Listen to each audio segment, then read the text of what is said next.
Live. Well, hello and welcome to the Waking Up Spiritually podcast. This is Wendy Rose Williams with Gregg Kirk, and I am a past life adventure guide. My website is wendyrosewilliams.com, and you are most welcome to go there to request a complimentary 15-minute appointment with me to see if I may be of service to help you release energy that does not serve you. Examples include pain, anxiety, depression, and just that stuck energy and fears of being able to move forward in life in a great way. So we're here today for one of my favorite topics, which is past life healings.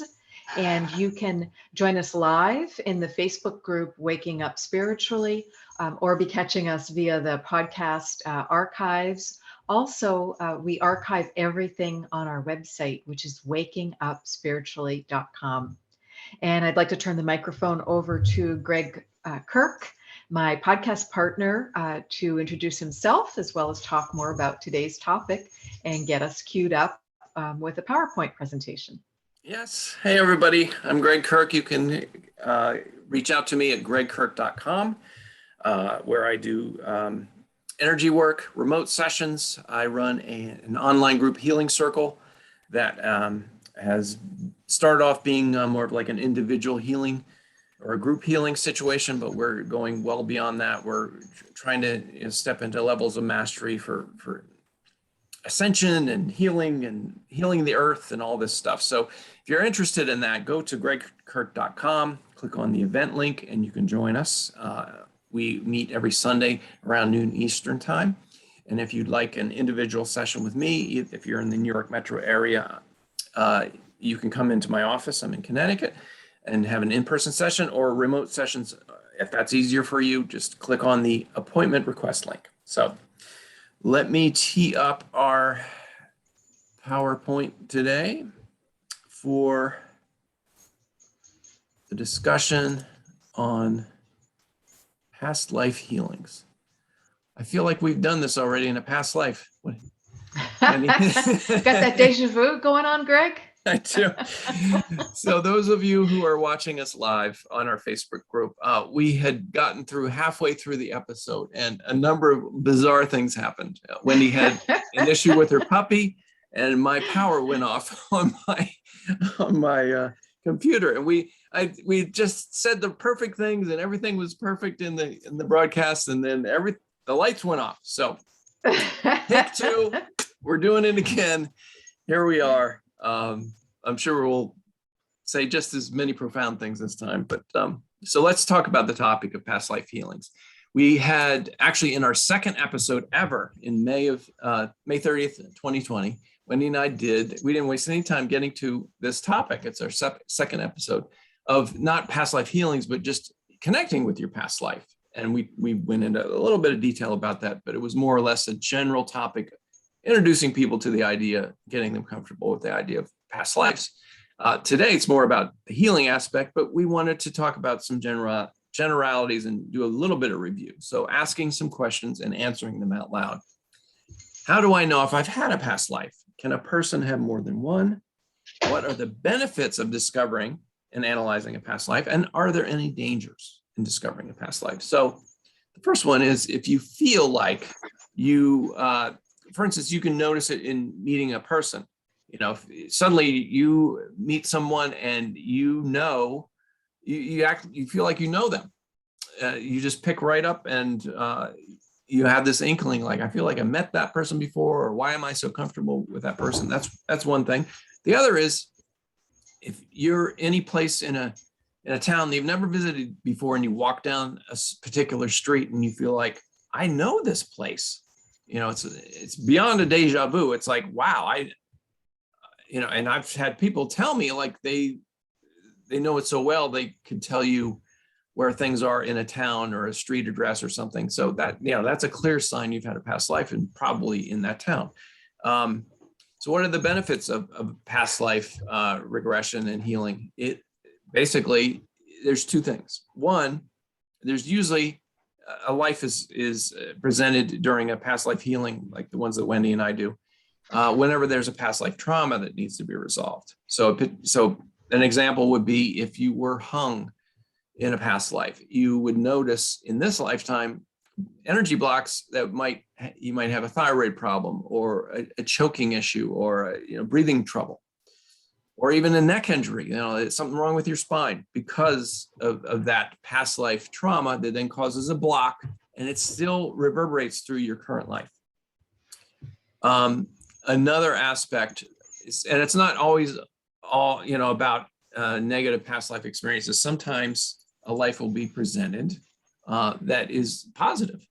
And as I said, Absolutely, recently in another episode identical to this one, that I was so used to seeing, we work with an individual's guides, the patient's guides, and and in my situation, I start to get a visualization that looks like a dream, where I'll start to see, it looks like, I get a feeling it was that person who's the patient, and they may even be a different sex. So if it's a male, they might be a female in this particular life. And I'll start to see, you're being persecuted, people are harming you, or there's a rape involved, or whatever.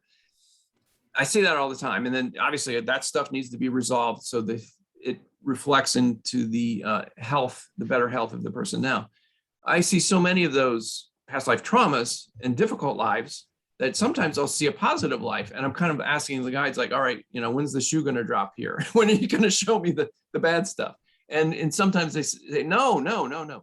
This life, you were really good as a farmer. And we are here to say, we want to up your level of mastery and let you know that, you can be a farmer, or you can grow things in this lifetime. You don't actually have to be a farmer, but you can have this mastery of botany that you had in this other life. That it can be presented through dreams or through intuition, but we'll help you. We're letting you know you had this mastery, you can reinvigorate it in this lifetime. So it's not always the negative stuff, it is the positive as well. And absolutely. That's just so cool. Yeah. And like I said, and sometimes it goes into the healing arts, where I had one patient had this beautiful life as a Native American, showing me that he really loved it, but he was a medicine man. And then the guides were like, well, you can be, you can take that. You were kind of a magical being back then when you were a medicine man, and you had good healing powers that you can translate into healing powers now. So that's my take on the whole thing. Are there dangers in discovering a past life? I have not seen any dangers, because as I said in the other broadcast that we did, that the guy, I work with the guides, and so does Wendy. So the guides always lead us down a path of, let's get to the problem and let's solve it. So there's never a trap involved. There's never we shouldn't have gone into that life, and now, there's bad things happening. That's never happens. But Wendy, why don't you talk about, you've had maybe a timing issue with a patient where, where it's not, they're not ready or something. Yeah. Absolutely. Yeah. Occasionally what will come up is someone feels very drawn to, very intrigued, interested in doing a session, or they've just got some really hard stuff going on. So it's the next logical step for them, but they just feel unusually concerned about it, nervous about it. They have real anxiety. So if it's more than, it's natural. If it's the first time you're doing it, you're anticipating it, there can be a little bit of, that flutter of nerves. That's normal. But I'm talking about really moving into anxiety. So typically if that happens, because the timing isn't right, I'll be able to tell that the person would more benefit from having some energy healing, that sort of thing, versus having a past life regression. And it's also why I start every one of my past life regression sessions with a healing session and with connecting them with their guide and or higher self, because that just makes perfect sense to be the backdrop to doing the past life work. And past life might be scenes earlier in this lifetime. But we're just able to tell. And if I, for some reason, just missed the signals, scheduling was difficult, the credit card number didn't work correctly. There's just these weird little interrupts. There's not flow. There's not energy, the normal energy flow before the session. So I'll just be asking the guides, hey, is this just, a little fluke? Is this just a little technology thing? Or are we not meant to have this session at this time? And if we're really not meant to have it, and this is very rare, but maybe, one a year, two a year, what'll happen then is the Zoom won't work. Zoom won't be Zoomy, or their internet will be down, or one of us will have this strange lightning storm or just, weird things. But again, is it just technology? So then my fallback is I have a free conference call line, which is just phone to phone. It's no internet, it's no computers. So if that won't work also, then I know the timing is just not right. But you can't be harmed from it, but there can occasionally be a real block like that, because our guides so love us and they're so wise, as are our higher selves. So they just know. They just know, Right. and we'll have that arrangement go on. Right. Yeah, it's more of a timing thing than anything. They know the right time and the right place for our healings, for sure. Exactly. Exactly. Okay, well, let's talk about some actual real life past life healings that Wendy and I have participated in. And there's a little treat, because later on we'll talk about one that Wendy and I did together. So this first one happened a few years ago with a patient. Initially came to me with a left side imbalance. So her female side, she had some health problems on her female side. The most alarming were three little, they looked like cysts. When I did a scan on her, that's what they looked like to me. She was concerned they were cancerous, so she was having MRIs and things like that, just CAT scans. And she was, came in with a little bit of fear. And so we talked through that and got her in a comfortable place.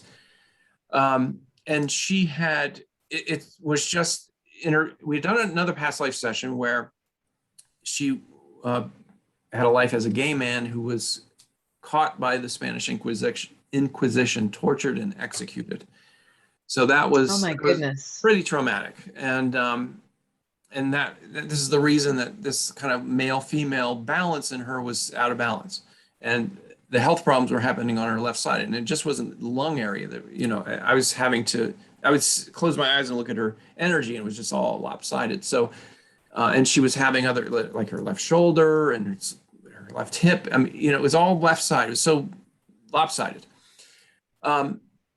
Anyway, we did a session that a few months later, and a remote session. And the life that came up was so vivid that, I saw her as a prince, a man. So she's female in this lifetime. I see her back then as a man. And this is the second time it was a gay man. So, it's that something unusual about, she's a female now, but she was two, gay men in a past life. So there's a sexual, I don't know what you would say, but it's imbalance, I guess. She was a prince, and the word Prussia came in. At the time, I didn't know exactly where that was. It's kind of like in the Germany. And she had a gay lover, or a same-sex, relationship with another man, and she was a man. The king didn't like this, and the first thing he did was force the prince into the military life, and which he actually excelled at and overcame his father's skills, but still maintained the relationship with this other man. They actually started some subterfuge going on. They were trying to get away from the father and actually supplant him. They wanted to go to England, and they had anyway, all this was going on, but I didn't see a lot of these details. What I saw was the father caught the lover and executed him in front of the prince. So, in front of his son? Yes, in front of his son. So, oh my goodness. While this was all, so there's quite a few details that did come through, so much so that I just thought, I wonder if this happened sometime in history. So I did a Google search and found amazing information. So what you're seeing, if you're watching this as a video or you're watching this live, the person to the upper left is Frederick II, the King of Prussia from 1740 to 1786. He was the son of the king Frederick William I. The man down below on the left is Hans Hermann von Katt, his lover. And both of them were in the military. And Frederick, in his youth, was more interested in music and philosophy and art, but Katt was the one who was caught and executed in front of Frederick. So Katt was executed by Frederick's father, Frederick William II, when Frederick plotted to escape from Prussia to Britain. And most modern historians believe that Frederick intended to defect to the service of King George II and possibly return to Prussia to depose his father. So because of all of that. Oh, wow.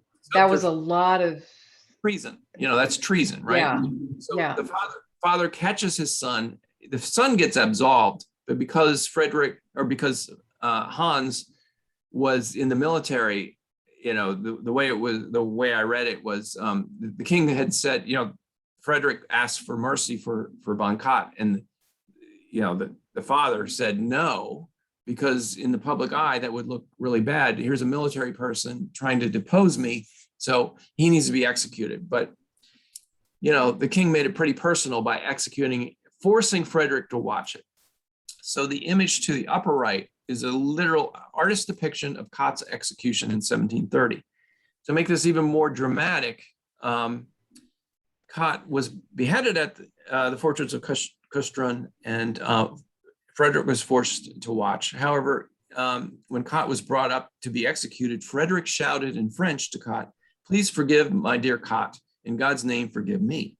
Katt called back in French, "There is nothing to forgive. I die for you with joy in my heart." And apparently, I did some further searching. I don't know if there's been a play, but there's been a dramatization made of that particular part because of how heart-wrenching this is. So, when I've never had a hit this powerful and this detailed come through, but the wheel of karma was working overtime in this situation because of all the details that were happening. So we've got a situation where there's a father who's upset with the son. The son, by accident gets his lover killed. So the patient in particular was the son, the prince, who needed to forgive his father, who needed to have the lover forgive him. So all of these things were going on. It was really, really dramatic, and it's the most detailed situation I've ever been a part of, in terms of actually doing some research afterward and finding the actual people and pictures of them, no less, online. So that's this incredible to have these oil paintings and to know that this represents the historical people. That's just amazing. Yeah. That's a big deal to get that historical verification. And also, Gregg, did you mention that the client was having the cysts in the left lung? Yes. Because the lungs are where we store grief. So that just makes perfect sense. And has she recognized anyone from that lifetime in her lifetime now? No, which is a bit surprising, because when this stuff like this is so dramatic, when it comes out, you would normally see, so other players. Like, the Von Katt character, I would expect to see that person play a role. Or the father. The father, exactly. Two big pivotal roles. Surprisingly, at least not to my knowledge. But the other thing is, because of both of these situations where she presented as a gay man in other lives, you would think that there would be something unusual happening in her love life now. And no, she's American housewife kind of scenario. Nothing bumpy going on, no weird or upsetting relationships. So easy peasy. But that makes sense too, because we can choose a smooth life in that area to work through this one that was so hard. It's like you don't always have to mirror it. you can Right. be doing the opposite too, to give yourself that stability and to feel that love and have it be, like you said, American housewife, so that she could work through the opposite. Yeah. Right. So anyway, she's doing well now, health-wise, very good. And so she's got a clean What bill a of health. fascinating story with oil paintings. That's amazing. What more can you ask for? And I guess there's a dramatization out there somewhere about it, so that's even cooler. So Fully illustrated. right. So let's move on to your grief-stricken mother story. Yes. So this is a recent client, lovely gal in her 50s, and she and her husband had four sons, and so four young adult sons. She's now remarried. But what became incredibly challenging is her youngest son suicided. He suicided as an 18-year-old right at the end of high school. He had a long-term girlfriend that he was serious about. They were discussing marriage. And she, for whatever reason, just too young, knew it was, moving too fast, whatever reason, she chose to end the relationship with him, and he could not handle it, and he suicided. So think about that from being the perspective of a parent, to have your child suicide. It's an incredibly big deal. And when she told me about her other sons, another one of her sons, she had originally wanted the session for him, and we had considered doing it as a surrogate healing through her, or would he do the session directly for himself, because he was also feeling suicidal. So this again is a really big deal. And picture being that mother with not only one son, but now two sons. And the third son had gone through some major challenges and had been homeless at times. And I was almost afraid to ask her about her fourth son as the story was unrolling during her session. And she said he was just doing fantastic, had always just done well in all different areas. So we were kind of trying to tease out what was the difference, if any, because it was the same married couple. They'd have these four sons together. So we chose to focus on her, and then did do a big surrogate healing for the son that had been experiencing some mental health issues and had been experiencing some suicidal thoughts at times. And it was a 2.5 hour session that we did. I offer either 2.5 hour or 4 hour sessions as the single sessions. And the past life regression is always predicated by, we go to a healing temple first, and then we meet with the guide and get very aligned with the guide before going to the time and place with the most healing and information for your life today. So that's why, this focus on the past is to improve life now and really be here now and be very grounded and clear, and just able to live your purpose and attract the resources to live your purpose. So I honestly was waiting for her and just surrounding her with so much love and support, as were her guides, as was her higher self, because I didn't think she'd ever really felt safe enough to let go of that bolus of grief. And it just was so huge that when there's so much grief, or when it's so recent or it's so raw, people can really struggle to let it go, because they're understandably afraid that they won't be able to handle it, and that they're going to lose themselves. So I could see and hear, and I knew her throat chakra was very choked. It was hard for her to express, and there was a lot of, coughing, and she had me coughing because I'm trying to clear it for her too. You know how that goes, Greg, when you're in the session and you're trying to help the person clear whatever. You can, even though we're very sovereign and we're very careful to be very sovereign in our energy, so that we stay in full service to our clients. You sometimes can be coughing or sneezing or whatever to try and help the person clear the energy. Right. So she finally, I just asked her, I said, just make any sound you can. I don't care. I don't care if you're the worst singer on the planet. And actually, you'd have to be the second worst because I take the title of the worst. So it's like, I don't care what kind of sound, just make a sound through your throat, because it was so hard for her. It was so blocked. And she gave out the most keening cry of grief. She finally began just howling, which was absolutely the best, healthiest thing in the world for her to do.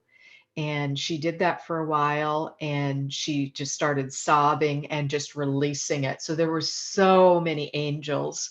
There were so many beings of light that had come in because they had known we were going to do this session.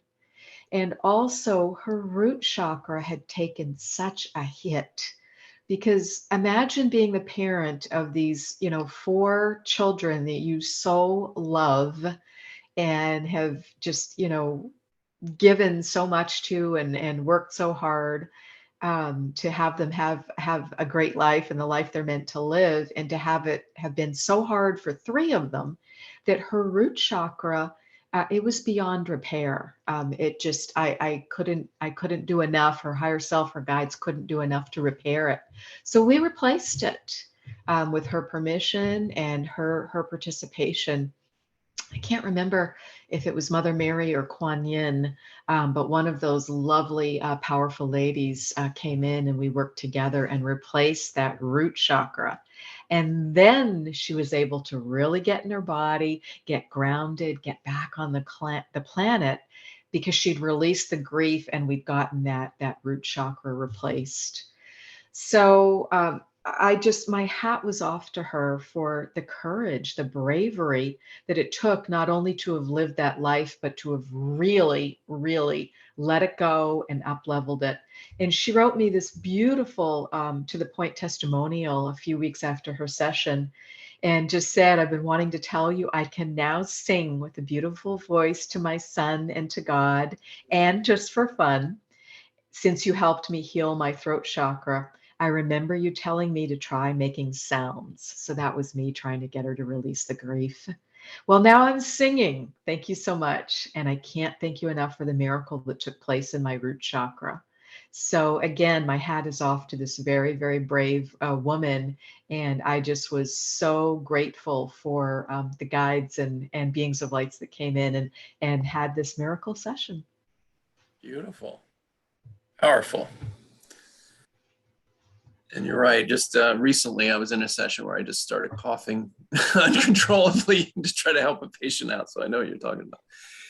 So here's another past life regression. This one happened years after the one I related earlier. Not all of my sessions have past lives in Germany, but this was another one. It was a theme. 200 years earlier, entirely different patient.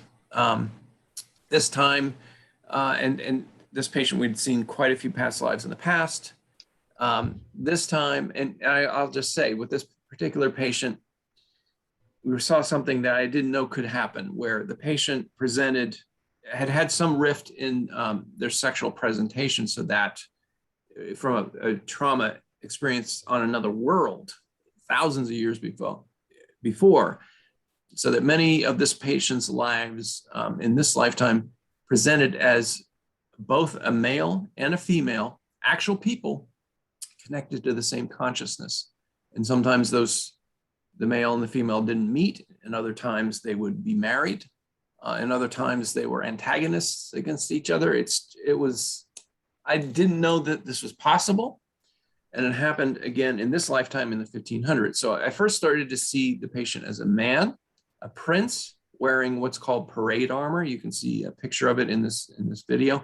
This is not the type of armor you would wear more, into battle, but you would wear it on the back of a horse if you're going through a parade, or in a ceremonial situation.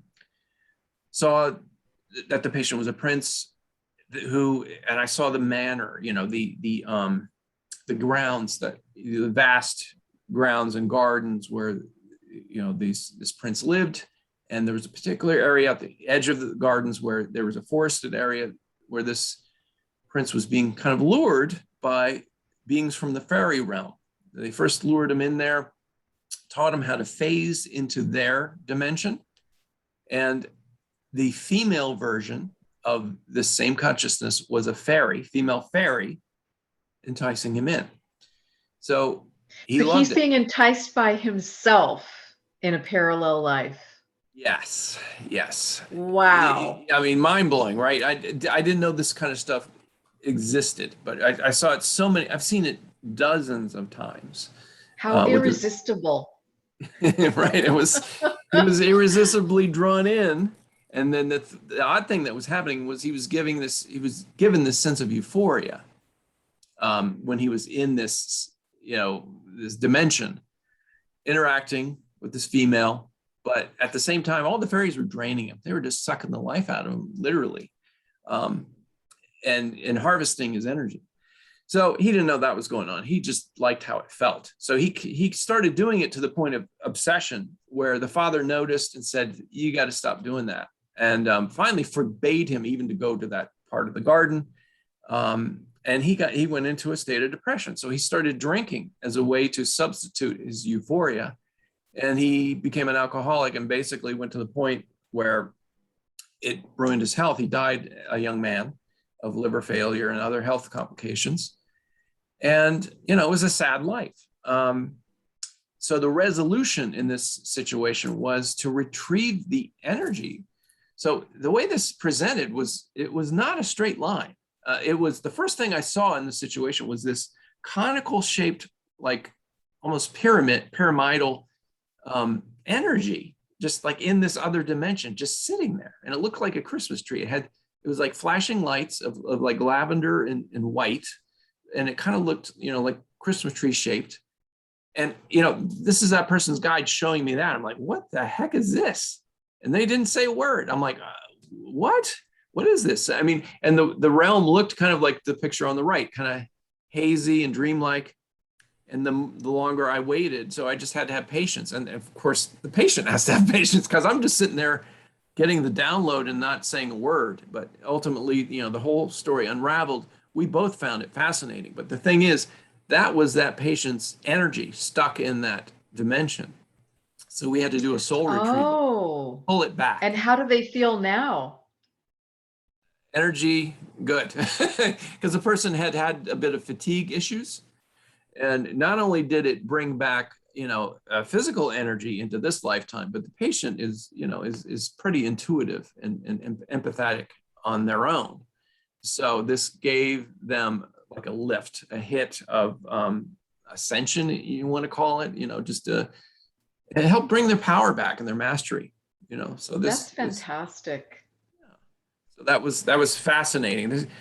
I'm throwing some of the more unusual ones in the mix here today because it's not just always, we're not all Cleopatra or Caesar, in these past lives, or Napoleon.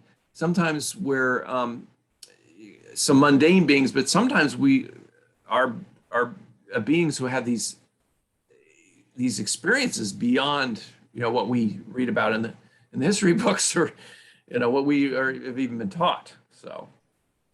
Anyway, Wendy, I would like to move on to your next spiritual surrender story. Perfect. So this client, again, a recent client, he did his first session back in the spring, and he was stuck in the doldrums, is the best way I can describe it, where he just was feeling like life is not working right, life is not flowing well. And hardworking, honest man with his own business, and it just wasn't flowing, and just wife feeling like the relationship wasn't where it had been, or where she wanted it to be. And it was a very unusual long time period before we did the first session. Usually when I first connect with someone, it's a couple weeks, sometimes it's a couple months, but I mean, this literally, there was an elapsed time period of several years before he stepped to the plate and did his first session. And he did just a 1 hour session because it was like all his walls were up and he was just struggling to spiritually surrender, to believe that there could be a higher power. Yet this was a man who'd written just a beautiful book about communication with God and clearly wanted to, be in that place. So he did the session and his guide came in and was amazing. I mean, this guide was like so thrilled. It's kind of like he came in with a gavel, like, let's get going. Let's turn your whole life around. And it was just, and he was like, yes, I want to work with him. He's amazing. And it just was really, really powerful.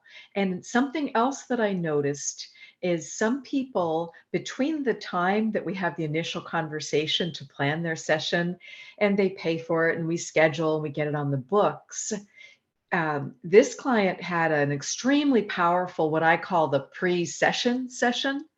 And he couldn't wait to get on the phone with me and tell me what had happened before we even had the session. And again, it took several years to get to that first session.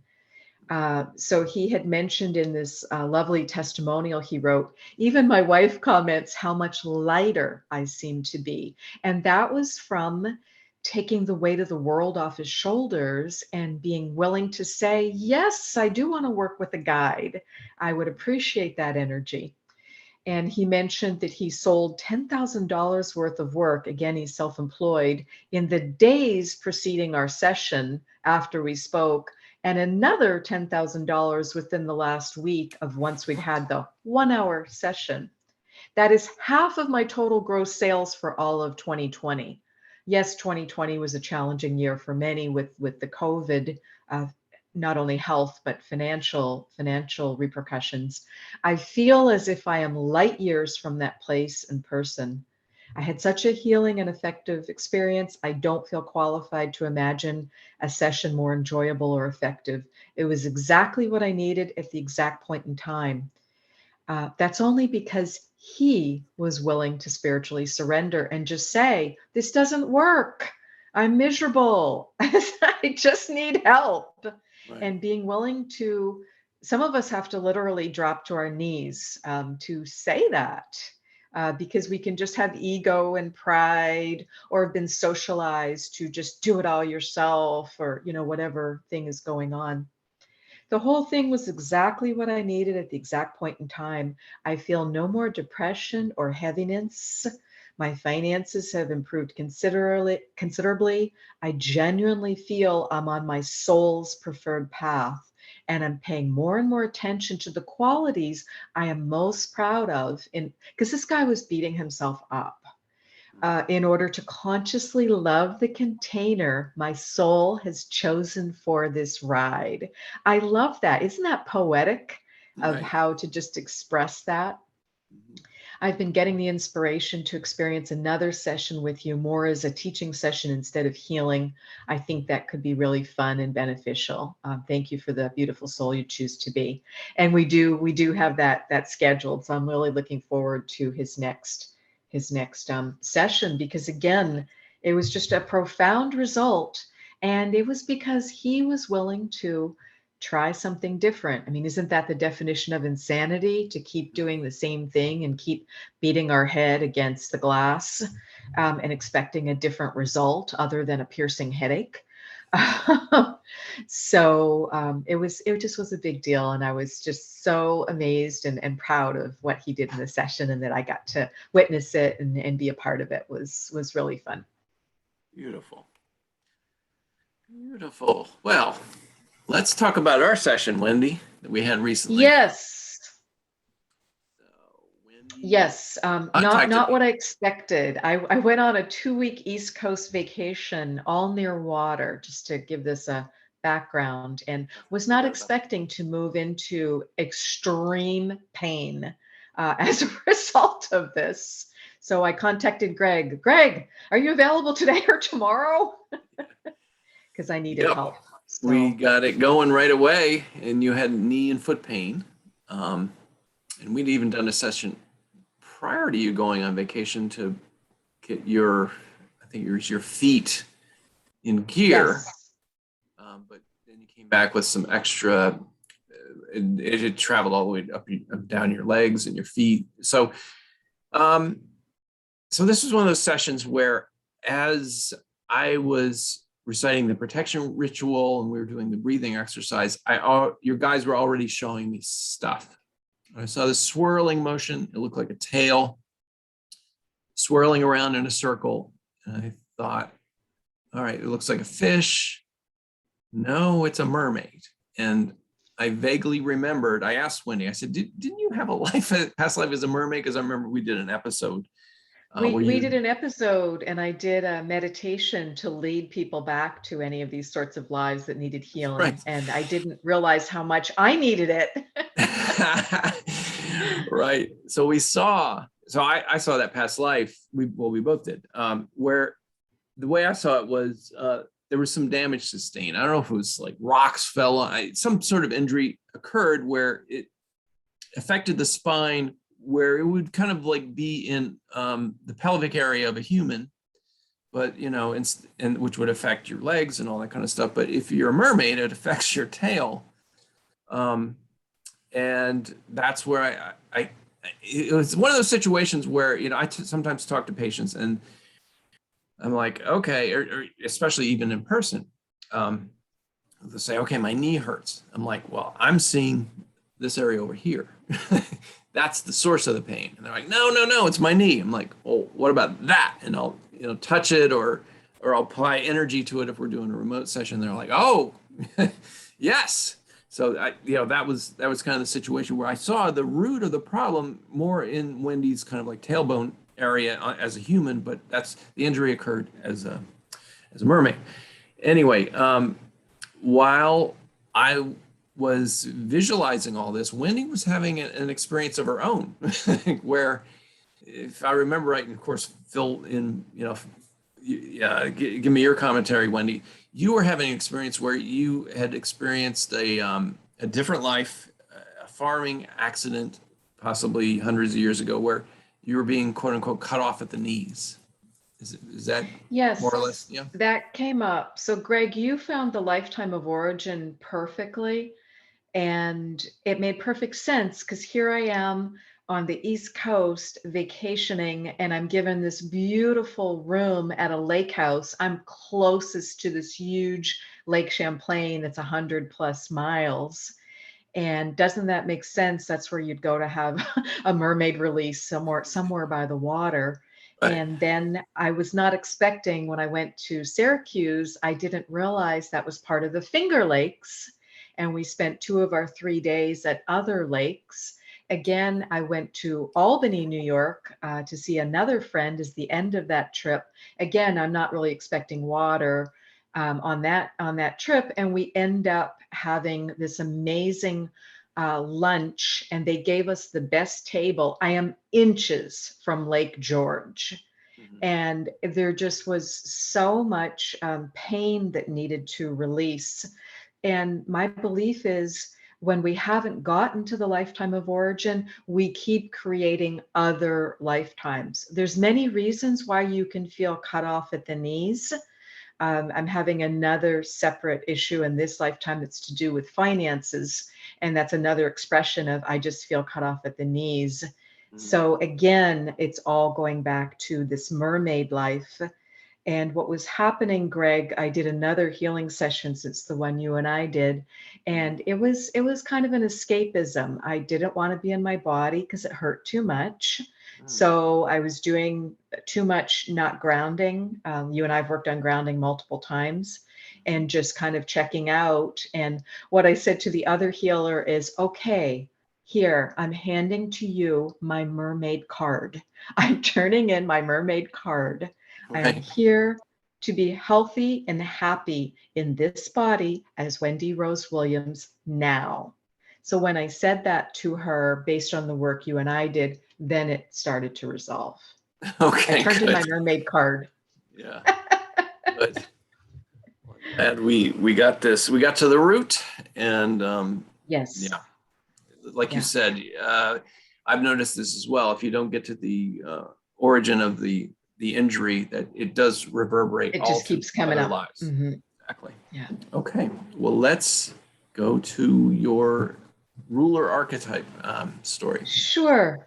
So a common archetype, this is so funny. I didn't realize Gregg and I were going to have 3 of our 6 stories today. We're going to be specific to royalty. That's unusual, but evidently it was just the theme that the guides wanted to pull through today. So I had multiple past life regressions that I did not expect to have, was not looking for, where Queen Guinevere of Camelot in England came forward as one of my past lives with incredible detail. And I was first initially told, well, you used to be Queen Guinevere, after I had a Reiki session where a pirate queen life came up. And that one's in our very second episode that Gregg and I did. So you can go back to that one if you want to hear more about that. But the reason that one was important was my guide said, okay, now that you've accepted one, you need to accept we may choose more than one lifetime as a ruler, as some sort of king, queen, mayor, whatever sort of, person in power, some sort of ruler. And it was just really a big deal because I didn't want to believe it. Like I said, I didn't go looking for it. I didn't ask a single question about it when I went into that past life regression. And yet I spoke as Guinevere for over an hour. And there was so much detail that came up. And the hypnotherapist did a fantastic job with me as the client because she was a bit appropriately skeptical, because it can be an archetype, can be part of the collective consciousness, and that's all fine. It's not a contest, and nor do we have any way to prove that we really were this historical person, or did this historical person really exist? Because Guinevere is particularly there's a lot of controversy about did this person exist or not. Seen it So more as a mythical being than a one from yes, history. Right, exactly. But the hypnotherapist, she asked me the most fantastic questions, like my relationship with Morgana, who was my husband, who was Arthur's half sister. Very complex relationship between those 3 players. And when she asked me about her, I was so angry that she was kind of laughing. She says, yeah, you kind of like came up off the bed an inch or two because I could see you were so mad. And what I said to her was, I have to have that person in my home from time to time because of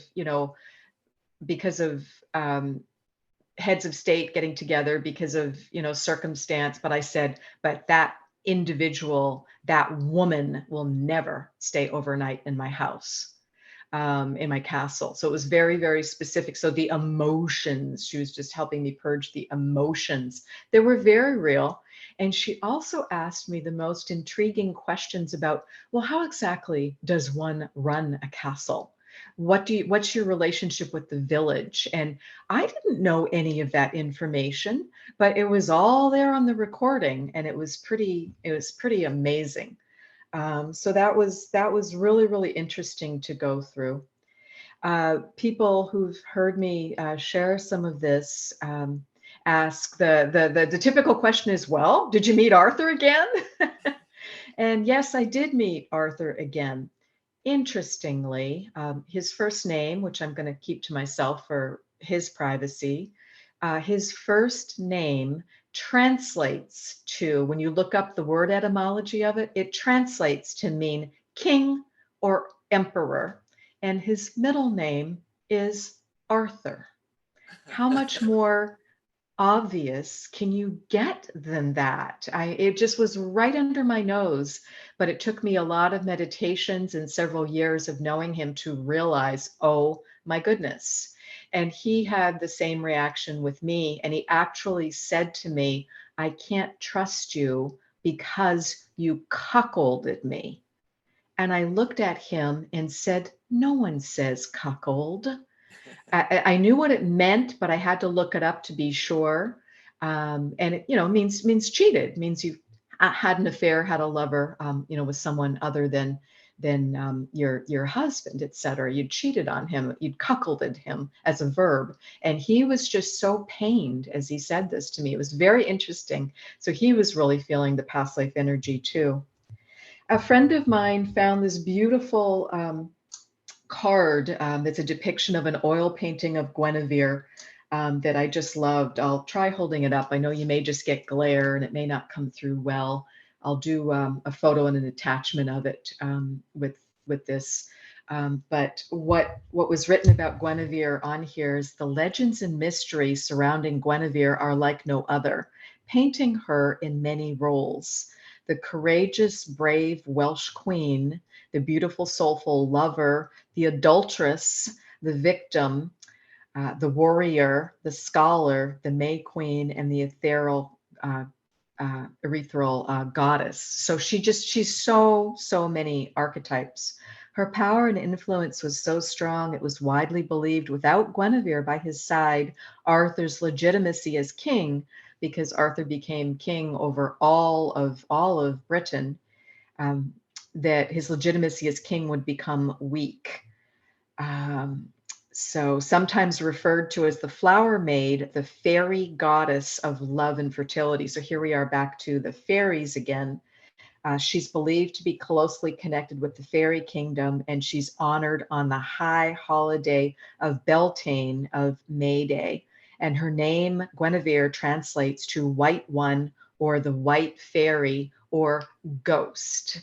She's also considered to have a lot of ghost energy, which was interesting for those of you who are familiar with my second book, Plymouth Plantation, where I write about having been a ghost for hundreds of years since Plymouth Plantation.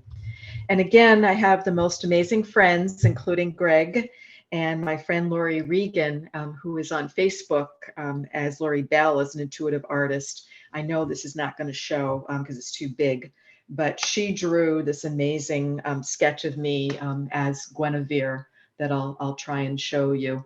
So again, that was just incredible to have that come through, and for her to say, "Oh my gosh, you've got a lot of that energy going on."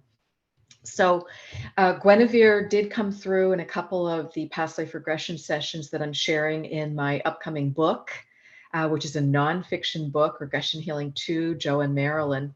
And the hypnotherapist had no idea who I was or where I landed. She gave me the assignment of go into this most gorgeous walk-in closet you've ever seen and go put on anything you want. And you're going to come out of the closet as that person. And what she asked me was, do you know how old you are approximately and where you might be located geographically? And I'm looking down at myself like, why do you have to ask me this? Why don't you get it? And I just answer as Guinevere, well, yes, I'm in my early 20s in England. I'm at Camelot in Glastonbury. And the hypnotherapist replies, okay, what's on your agenda for today? You said you were preparing for your day. And my response is, I'm going to the round table. And she asks, why are you going to the round table? Do you have a sense of your name or who you are? So, and I answer, why, certainly I do. My name is Guinevere. My husband is away, so I'll be sitting in his place at the round table. And she asks, how do you feel about that? And my reply was, I feel wonderful at this point. It's appropriate I be there. I've earned my place at the table, quite literally. So isn't that about being in our power in a peaceful way? And she asks, how do the others who sit at the table feel about you being there? And I reply as Guinevere, some of them have grown to respect me in my own right. Most of them are quite used to my presence at the table by now. Hypnotherapist, what will be discussed today? What's most important on your mind? Guinevere, how to accomplish peace for all lands is on my mind. Ironically, peace needs to be established via military strategy. Peace is all that interests me.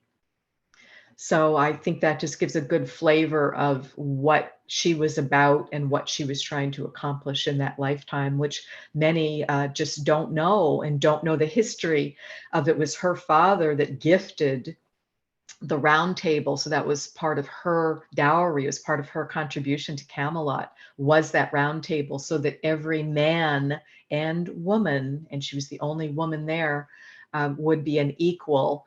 And she sat at the table so often because Arthur was away so much. He was away frequently for up to a year at a time. So she really, really sat at that seat at that table. So, but that's what I wanted to share. So that was a big past life to accept and to heal, and to just be moving into that feeling of peaceful power and centeredness. I love that. Fascinating. And I've always been a fan of the story of Arthur and Guinevere, Lancelot, all that. So really great, Wendy. Well, that's our time for today. What a great way to end. You can join us on September 26th in 2 weeks for our next podcast broadcast. You can join our Waking Up Spiritually Facebook group to watch it live, or you can go to wakingupspiritually.com/broadcasts and watch the recorded version. You can subscribe to our YouTube channel. Just go to the search bar on YouTube and search for Waking Up Spiritually, and you'll see all of our past episodes there as well. And of course, you can rate and review us on the iTunes app or the other podcasts app. You can come see me and interact with me, send me messages, appointment requests, so forth, or join the online group Healing Circles every Sunday at noon Eastern Time by going to greggkirk.com. That's GREGGKIRK. And you can, Wendy, how do people get in touch with you? And people can reach me at my website, which is my full name, wendyrosewilliams.com. And you're able to request a complimentary 15-minute getting to know you appointment from that to plan your session. So thank you. Thank you, everyone, for being here today and putting up with those technical difficulties. We sure appreciate it. Bye, everybody. Bye now.